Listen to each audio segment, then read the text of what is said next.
Hey, how's it going, everybody? Shaun here for another edition of Shaun Solo. And it's been a minute. In fact, it's been so long I no longer have my beautiful, luscious beard. And I got a haircut. And so now, instead of looking at that wonderment of man, of humanity, the eighth wonder of the world, you get to look at my round, fat Irish face. So apologies in advance. But that's not what I'm here to talk about. Today I want to talk about something I'm very excited about, something that's nice to feel positive every once in a while. I want to talk about Doom. Doom 2016, I guess we'll have to call it. I guess, right? It's seemingly a reboot, but it's really, if you dig into the lore and stuff like that, it actually has some kind of tangential connections to the older series. And just for a minute, I suppose I'll kind of go into my history with the series before I talk about the new one, which I have not actually beaten yet, and I'll get into that. But I grew up playing Doom. It started with Wolfenstein 3D on PC, and then, continued on with the Doom games and stuff. I never played the console ones. I was definitely a PC one. It was back in the days with, shareware. I've probably bought in Doom 2 or some of the levels of Doom, dozens of times, if not more than that, honestly. It's something I always go back to. I still have it. I'm looking at the icon right now. I still have Doom 2 on my computer to this day. So I'm a big fan. And it kind of informed a lot of what I enjoyed about shooters for a long time. I mean, there was a shift that happened that I also got into, which was Half-Life. Half-Life is a big... I talk about it a lot whenever I talk about kind of modern games, because it was a big shift in just what games could be, and especially first-person shooters.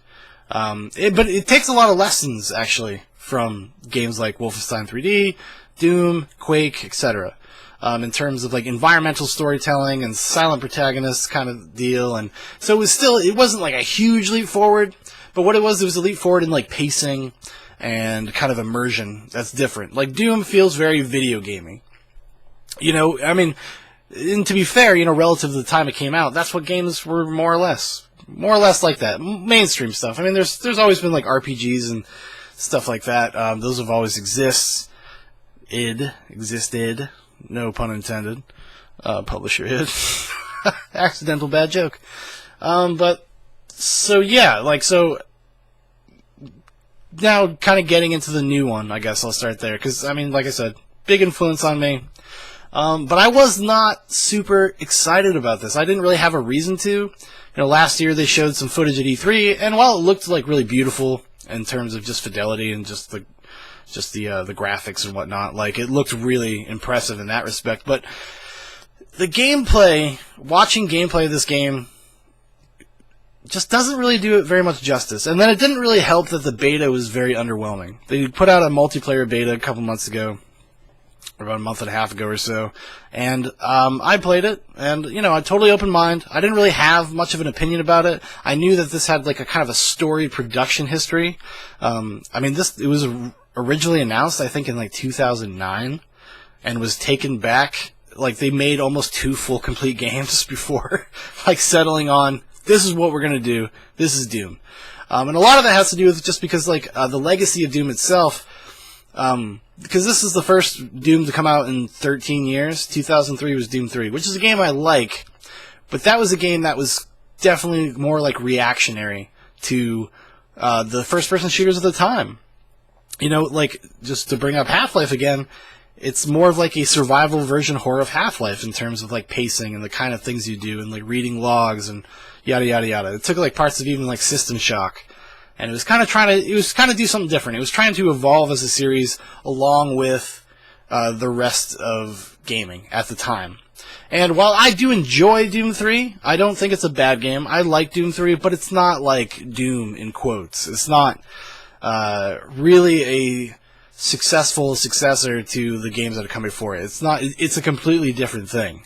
It's not iterative on those games. It's a clean slate, and they developed an entirely new style of play and gameplay mechanics, etc. So a lot of back then, a lot of people were kind of disappointed in it, just because there was an expectation that you have something in your subconscious of what you, especially when you grew up playing them, what you assumed a Doom game would be. And I think even back then we didn't have really there wasn't enough distance to really fully articulate why Doom 3 was disappointing. Like, you know, because we were so immersed in the now culture. Because now, in gaming culture, we're more apt to kind of look back and be more fondly remember things and kind of want simplicity in a certain way, or want like a certain gameplay style. We don't need like everything to be so homogenized. Not anymore anyways. I mean, because at the time there was an expectation if you made a first-person shooter, it needed to have like certain things in the way that they were evolving, or people would be like, oh, it's too old-fashioned and it hasn't evolved enough, and yada yada yada. So coming up on Doom 2016, you know, given the story, production history, given all that stuff, like, not all the signs pointed to anything really super positive. And then the beta was a little bit jarring, I would say. Not because it's particularly bad, the multiplayer aspect of it. And I'll talk more about the full game multiplayer, but when they put out that beta, it was like 2 levels and 2 different game modes, and that was it. And then you had kind of like your standard things. They changed some stuff that they made some concessions to kind of more modern games, giving you weapon loadouts and stuff like that, which did not feel super doomy. Like, honestly, the multiplayer reminded me more of like Unreal Tournament in a lot of ways, or like a Halo multiplayer. I think I've seen some people kind of float that comparison, which I think is totally fair. It's very like old-fashioned, and like it is fun, but it didn't set my world on fire. And I went from like probably would have bought it like the day it came out to like being more like hesitant, like, well, maybe I should rent it or something. So I checked Redbox. Redbox was going to have it the day it released, so I just went to Redbox and got it. Because I just didn't because you just didn't know. And man, let me tell you, the campaign of Doom 2016 is the most fun I've had with a video game, especially a first-person shooter, in a long time. And it kind of goes against like everything that I normally like in these kind of games. You know, I don't really enjoy too many like first-person shooter campaigns, I guess. Especially with like the Battlefields and the Call of Duties and stuff like that. The one I enjoyed the most before this was actually another kind of like rebootquel, kind of spiritual successor type thing, was Wolfenstein: The New Order. I really enjoyed that campaign, because that doesn't have multiplayer at all. But that was kind of like the last time I really enjoyed a campaign. Like I said, I keep repeating myself. It was old-fashioned, but forward-thinking enough that like it just captured like this really special thing. And I think Doom 2016 has done that in a way that like I don't think anybody could have anticipated or even knew to ask for. Because we, like, you know, even though we are more apt to kind of look back fondly on stuff and like want kind of older, streamlined experiences, we still don't like think about it in terms of like developing a modern game on this scale. Because this is like a AAA scale. It's a fucking gorgeous game. It runs like butter on pretty much every platform it's available for. I mean, I played on the PlayStation 4, and it's fucking gorgeous and runs, I think, at a smooth, like, pretty good 60 frames per second. I've seen also like some footage of it on PC on Ultra, and it's just even more mind-blowing.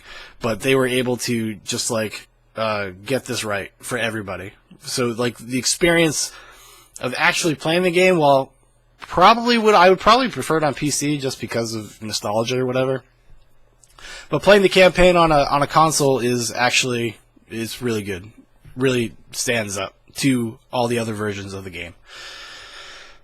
But like, you know, like I was saying, like we didn't even really know what to ask for, because we kind of think about like these kind of big AAA games in like the terms of like the way games exist now, kind of like back in 2003 when Doom 3 came out. We're not looking backwards in that way, and it's like revelatory in a weird way. I don't know, it shouldn't be for every game that comes out, but my God, like I don't know why they didn't, like, because they didn't send out early review copies, because they were like, well, they have like this thing called Snap Map, and the multiplayer, we want people to get a full breadth of the experience and judge it on that, and not just judge it on one thing. But the campaign is the selling point. The multiplayer is fine. It's fine, but it doesn't need to be there. If there was no multiplayer like in the New Order, like, I would not be upset. I wouldn't be upset. I don't care. Like, it's fucking great. Campaign is so good. So much fun to play. That is worth $60. And it's actually a pretty meaty campaign as well. I haven't finished it entirely because, like I said, I rented it.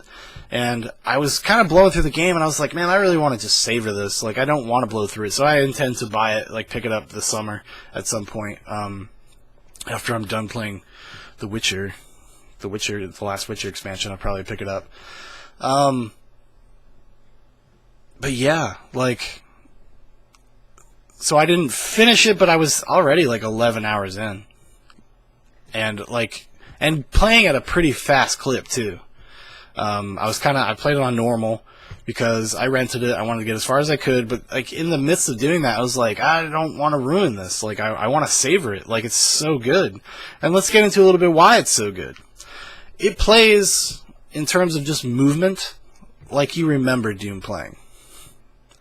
Not how Doom actually plays, but the memories, that sense memory you have of like the speed and the movement and like all that stuff, and like switching between weapons and like constantly kind of like strafing and stuff like that. It's all there, and it all works better than it has any right to.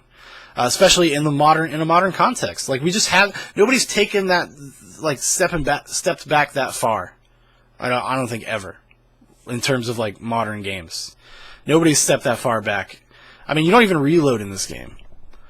You don't even reload. And there's no regenerating health, and you have to pick up armor, so it's very much like, just like in the tradition of the old Doom and games like that. But, like, I did not expect to like it because basically, I mean, not expected to, but, like, it's counter to what I usually enjoy. I don't really like the shooting gallery stuff. That's what I was trying to get into before. I don't really like the shooting galleries. I don't really like arena combat that much in most other games. In this game, it's fucking awesome. They built it so well that every arena is exciting and is a joy to play. There's like this gameplay feedback loop where you're just doing kind of the same thing. You're staggering enemies and they start glowing, and you can run up and like do these glory kills and like fucking rip them apart and stuff like that. And by doing that, you get like health and armor and sometimes ammo, and it creates this really fun sense of pace that's fast in a way that like no games are. No games are fast like this. At least not to my knowledge, anyways. Because like I said, I just don't think people thought about taking shit back that far back, kind of streamlining it, just perfect simplicity.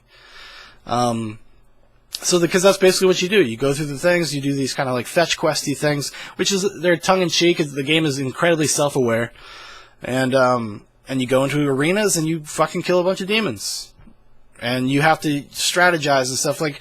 I kind of was curious, like, in the game, when I first was getting into the game, like, the glory kills were awesome.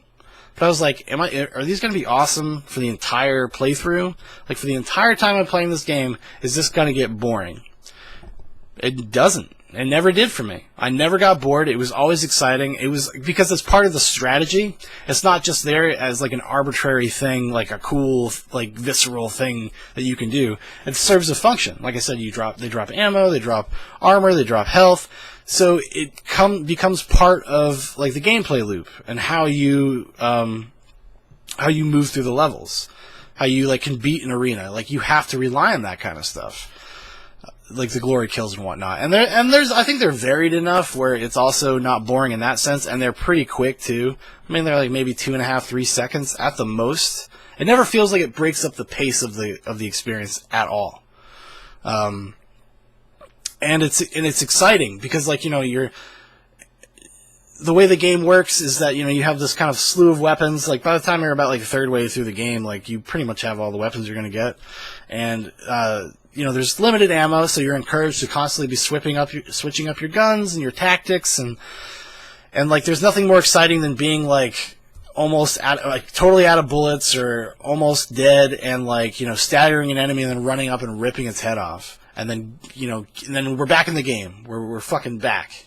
Like it's incredibly exciting and like satisfying in a way that I didn't expect. Like I said at the beginning, like I don't know how anybody would have been able to ask for this. In terms of, like, even with hindsight, say they had kind of put out, like, a more modern-esque, regenerating health, like, just kind of boring story game. I don't think people would have, like, the criticism would have been, like, to aim it towards in this direction. You know what I mean? Not in my opinion, anyways. I don't, because, like, it's so befuddling almost. Like, it's so smart. Like, so smartly designed. And it has no right to be. In a weird, just because of his production history and stuff, you would think this is going to be a mess. Like, I had worries that, like, it was going to be more like Duke Nukem Forever type style. I mean, obviously, the production history of that's completely different. It's a lot longer. But it kind of seemed like maybe we would get something like that, which is trying to harken back, but also it's like trying to have his cake and eat it too, and, like, it's not self-aware at all. Thankfully, not this game. It is one of the, I think, the biggest, like, out of left field surprises of anything I can remember in the past, like, 3 or 4 years. Especially a game at this scale, I guess, right? Like, you know, we'll find surprises in, like, indie games and stuff like that, you know. Every once in a while you stumble across something, like, wow, that was really good. Like, for me, like, the King's Quest games, that was, like, a really nice surprise. And I know they're not, like, analogous to each other, but, like, just as terms out of left field, like, wow, I knew about this, but I didn't really see it coming, I suppose. Kind of, like, iterated really well. Because this game both iterates and also pulls back. And it does it, like, pretty much flawlessly. It's, like, really hard to find or think about, like, any real criticisms I have of it. Because I think it has its goals, and it executes on them as best as it can. The only thing I could say, like, in the future, I don't know what they're going to do for, like, a Doom 2, because I think this game, the word of mouth got out pretty quick. I think it's doing pretty well sales-wise. So I don't know in the future what they're going to do. Like, would this trick work twice? Or this trick, right? Like, this design philosophy, would it work twice? The rumblings right now are that they're planning a Quake reboot, too. Which has me super excited. Seeing the quality of Doom, and their kind of, like, fundamental understanding of what made Doom. Like, what made it a good game. What makes it, like, still to this day kind of stand the test of time. Like, they just got it. They just understood it. So it gives me definitely, like, I'm pretty positive about them, like, taking on some more of their franchises. Maybe in the next 10 years we'll get, like, a Rage reboot that's actually not, like, boring. Because Rage is, like, a really well-made game. Because that's, like, the last id proper game, I think, that came out, I want to say it is. I could be wrong about that. But Rage, big open world, FPS. A lot of things to appreciate in that game. But it's pretty boring. It's kind of a boring game. Which is a shame. Because it's actually mechanically very sound. It's just boring. Doom is not boring. I had a smile on my fucking face from ear to ear. Like, just laughing and by myself like a fucking weirdo. And, like, just laughing and giggling and having, like, a really good time. The first time I, like, got the, like, the overdrive or the rage things, because this is actually something they took, I think, from Quake, like, the power-ups, and, like, I'm just going, like, fisting and, like, fisting, and I'm just with my fist just, like, punching demons and they're exploding. I was laughing so hard. I was smiling so hard. Like, I don't know if it's just me, or if it's just, like, people of a certain age that are gonna, like, appreciate this for what it is, I suppose. Like, you know, people of, like, my generation and older. Because I'm probably in that group of, like, the last that could have played this game. Because even when I played it, I was, like, really young. I was, like, 6 or 7. So, like, when I started playing Doom for the first time. So, I don't know if it's just, like, because part of it's definitely nostalgia. But I think what overrides that, the much bigger, like, kind of portion of that, it's not like on a Venn diagram, but it only crosses over slightly because it's so well constructed that it's hard to find, like I said, it's hard to find flaws with it in an objective manner. I'm struggling to think of something to, like, really complain about. Like, the level design is great, the way that the 3D maps are back and, like, you can look for secrets and, like, the way you can manipulate the environment. Now there's like vaulting where you can climb up on stuff, and it's like quick and it's satisfying, and the like arenas are designed in a way where you can utilize them in really like kind of clever ways in terms of like taking down some of the harder enemies and stuff. And it was nice to see like really kind of cool new iterations on the old demons and stuff like that. My favorite, the Cacodemon, looks almost exactly the same, except modern, and I was so happy. I was just like smiling. That's nostalgia talking. But it actually just gives a testament to the old game and how like interesting those designs were to begin with. Because as new as they are, you can tell immediately what it's supposed to be, like relative to the original series, the original games. And it was awesome. It was cool. And like I said, the game's got a really good sense of humor. It's very self-aware that it is a Doom game, and it's kind of silly. And but even then, though, it tells a pretty cohesive, like, straightforward, interesting story. And even the Doom guy, the character itself, or himself, is actually, even though he's a silent protagonist, like, from the way they animate some of his body movements and the brief times it takes control away from you, where he's like, you know, throwing screens or smashing consoles and stuff like that, you kind of know everything you need to know about him.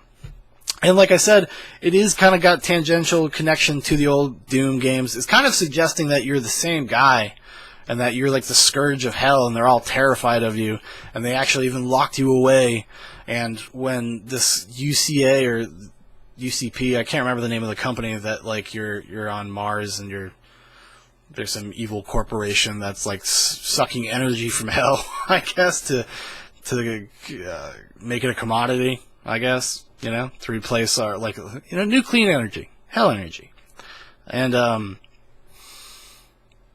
but yeah, like they had like woke him up to like found him in hell and like got him back, and because things went out of control, like it would if you're messing with hell and you're opening up portals and stuff like that. Come on, let's be smart here. But yeah, and then and if you really want to deep dive into it, like the logs are very thorough and interesting and even funny sometimes, and the character descriptions and stuff like that, the history. There's actually it's a kind of an interesting world on a textual level. Like the main guy that's talking to you, I think his name is Hayden, Sam Hayden or something like that. I could be wrong on the small details here, but he's basically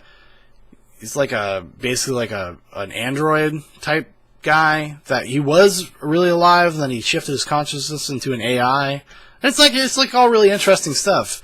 And then there's kind of like this conflict within the company about, like, you find out somebody's kind of like in service to hell and stuff. I don't want to spoil it for you if you haven't gotten into it, but it's actually not terrible. It reminds me a lot of like kind of what's been going on in like action movies. Like the best action movies in the past like 5 or 6 years have been like these kind of very straightforward, very simple like narratives where it's just somebody usually trying to get from A to B. Like John Wick is a really good example, or The Raid. The Raid 2 is a little more complicated, but at the end of the day it's actually pretty straightforward.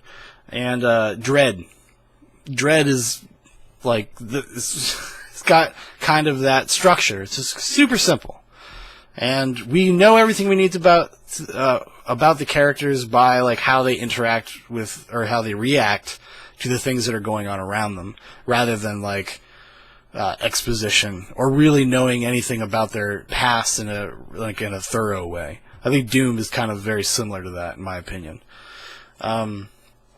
But yeah, I cannot recommend the game more highly, especially just for the campaign.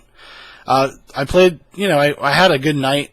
We all, actually, my brothers and like a couple of their friends, they all rented the game. We all played multiplayer for like good 5 or 6 hours one Saturday night, and it's fun. It's definitely fun. It's better than the beta led me to believe at first.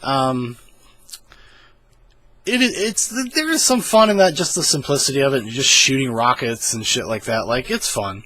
I'm not gonna say it's like gonna stand up to other games, especially now that like Overwatch just came out.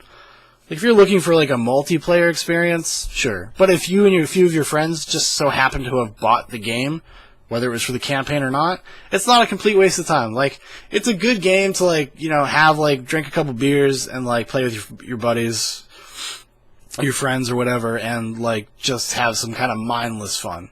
Because there's not a lot of depth to it, there's not a lot of nuance to it, and kind of just is what it is. The snap map feature did not really get a lot of time with that, unfortunately. When I pick it up, I will. It's like, fan created maps and shit like that. And there's actually even like you can create proper deathmatch style like maps, because there is no proper deathmatch in the multiplayer, which I thought was weird, honestly. I don't know like why you would release a Doom multiplayer and not just have a deathmatch mode, because that's really all I would want to do, honestly. Like, there's just better games. Like, they have like Capture Point, and like it's like which is like a moving Capture Point style thing. What the fuck else there is? And then there is just like regular domination. I don't know. And then there's Team Deathmatch. And I know there's a couple other ones. I can't really remember, though. I'm trying to remember. I know there's like a hardcore mode where it's like you die a lot quicker, which is actually, and it's like kind of squad based, so you get like 1 life per round. And that was actually the one I probably had the most fun with. Surprisingly enough, I didn't expect to enjoy that mode, but we were like, oh, fuck it, let's just try it out. And I actually had a lot of fun with it. Because, like, as a player myself, I'm usually good for, like, half your health bar. And then I'll lose you. And so, it's nice to be able to just, like, shoot somebody and they die. It's actually why I like Rainbow Six Siege so much. It's kind of got that Counter-Strike type health situation. That's actually why I'm actually not terrible at that game. Because I fucking shoot you, like, 3 times and you're dead.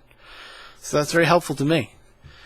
But yeah, I don't want to talk about Rainbow Six Siege, even though it's actually pretty good. I really like that game too. But yeah, so Doom. If you have not played it, if you have played it, like, play it some more. I'm going to play it some more. Definitely this summer. I cannot wait to like pick up my own copy of it and finish the campaign and probably play the campaign again on the higher difficulty modes. That's another thing. It's like actually like exciting to play on like the harder difficulties. Most games kind of aren't. But I am really looking forward to it because there's so much like subtle strategy that goes into like taking out the arena areas in terms of like, especially once you get late in the game and there's so many different types of demons in one area and there's all these different things you have to be conscious of to kind of be successful. And so I'm really looking forward to like diving deep and like playing that on like nightmare mode and stuff. It's going to be awesome. It's so good to have Doom back, like, as a good game. It's not, like, mediocre. It's not serviceable. It's, like, probably the best. It's, for me, right now, as of right now, it is my game of the year. I don't see anything coming down the pipeline that's going to take that away. But, I mean, I could be wrong, obviously. I would love to be wrong. It would be awesome if I could find another game this year that I derived as much joy from as Doom 2016. So good. But anyways, I've been rambling for like 28 minutes, so that's going to do it for me. I'm Shaun, and I will talk to you next time I got something to talk about. Go play Doom! Go play Doom! Go play Doom.